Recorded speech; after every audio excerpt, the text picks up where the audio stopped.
یه چیز هیجان انگیزو همین الان ببین. آها، شناختیش؟ خدای من. حالا کنترل گوشیت هم به دست گرفتم.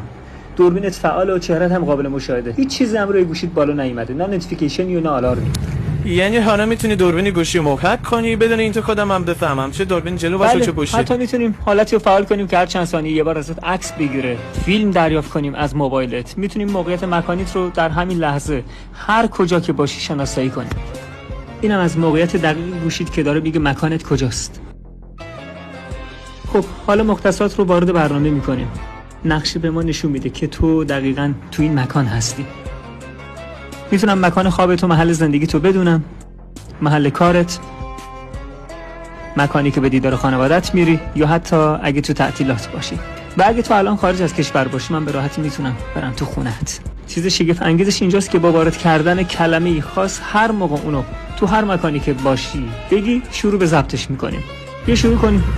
فکر نکنن صدایی رو که همین الان دارم ضبط میکنم بشنویش. باشه، چکش میکنیم الان. فکر نکنن صدایی رو که همین الان دارم ضبط میکنم بشنویش. در آور باوره تو میدونی کجام؟ تاثیر برداری یا در حال شنود خط من باشی و منم از همه جا بی‌خبر. احتمال اینکه این فایل‌ها به صورت محرمانه باشن زیاده، ممکنه به سختی کشف بشن. در واقع من کنترل کامل رو روی گوشی دارم.